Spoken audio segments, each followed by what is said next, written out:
Hi there, it's Steve here, and what I want to show you is how to create a textured board for painting with acrylics. Now, the reason why I do this, I used to do just oil painting for a long time, and then I went over to acrylics. But one of the things I found about acrylic is that when the color dries, it goes very flat and it goes very boring. It doesn't have that kind of exciting surface that oil paint has. And I was thinking about a way of doing something about this. And so what I did was I decided to create textures and actually paint on those textures. And I'm going to show you this in three parts. This is part one, where I show you just how to actually make the texture. So what I've got here is a board. This is actually a wooden board, and it's got a painting on it by somebody else, which I don't actually like. And I'm going to paint over the top of it. What I would recommend is that you do not paint onto stretched canvas, because it gives, we are talking about creating a surface that might crack. So I would actually go onto something that was tough. So it could be something like a piece of hardboard. It could be one of those painting boards, what we used to call Dala boards, or it can be a canvas board. But it needs to be something rigid. And the way in which I'm going to create this surface is I'm going to first of all use something called gesso, which you can get in art shops, and I would recommend you don't spend too much on it. This is a really cheap one. This is from a shop we have here in England called The Works. And this one was only £5 for a tub. You get something really cheap. When I first started doing this, I used to use quite expensive gesso and a substance called whiting, which I think is used for using on stretched canvases. Very expensive, very hard. It sets like concrete. But really, for something like this, you don't need to be too expensive. So I would use a really cheap gesso like I'm using, or you can use a white emulsion paint, or you could just use some acrylic paint, like a cheap white acrylic. Or another way of doing it, and I have done this before, is use a coloured acrylic, a cheap one of those cheap tubes from the Works or somewhere, of a coloured acrylic, and actually create a coloured ground. I'm going to use a white ground just for the sake of it, but you could use a coloured ground.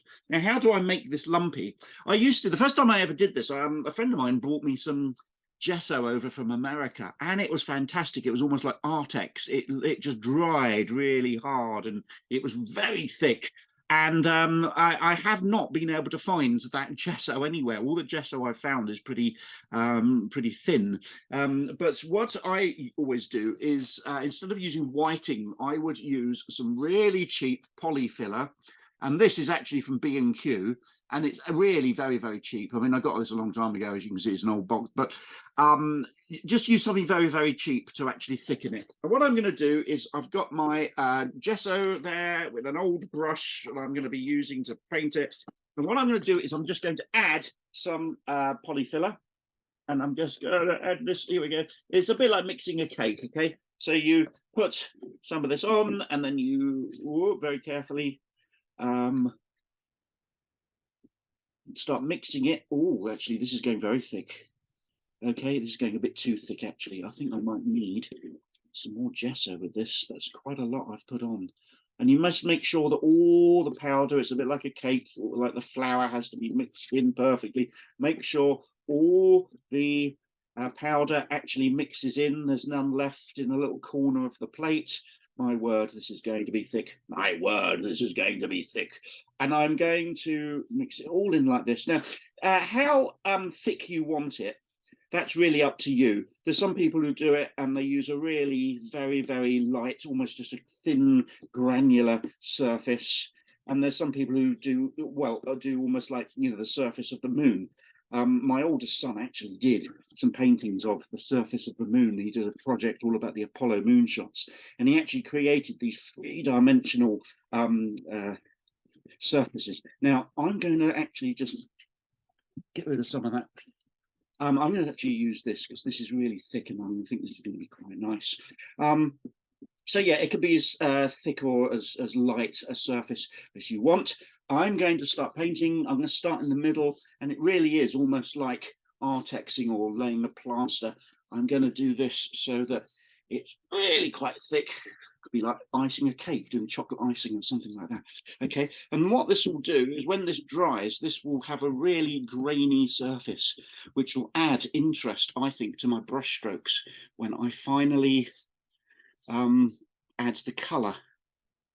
Okay, so I'm trying to go, because I'm putting it down, but I'm also kind of making interesting swirly sort of patterns as well, so that it gives it some interest. Let's put some more down over here.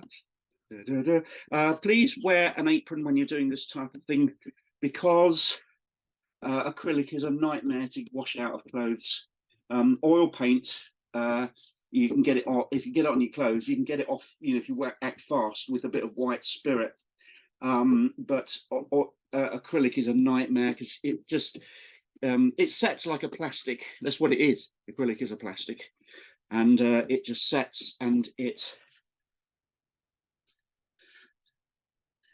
sets solid, and you never get it out. And my wife is very aware of that, of how many pairs of trousers and stuff that I have, which I then say, oh, well, don't worry, dear, it's just going to be used for painting afterwards. And I've got a heck of a lot of clothes which are just used for painting.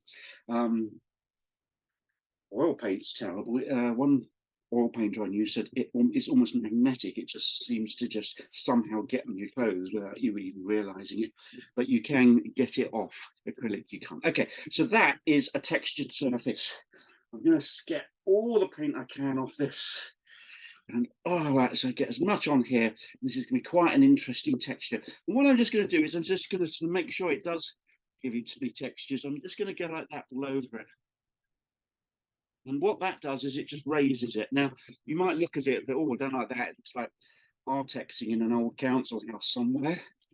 But it will actually dry. As it dries, it will kind of lessen, won't be quite as sticking up, protruding as it looks. Did you know the person who actually invented Artex came from Worthing, where I'm actually recording this? Isn't that interesting? Okay, so there we have. That's what I want you to do. It's just some cheap gesso, or you can use the cheap acrylic paints if you know, or the best thing is something like emulsion paint, white emulsion. You can use a color if you want, and then you mix it with some polyfiller, or even better, get some cheap B&Q filler, and you just mix it together, the consistency you want it, and then you cover the surface. So you've got a really interesting surface to start painting on. So go ahead and enjoy making your boards.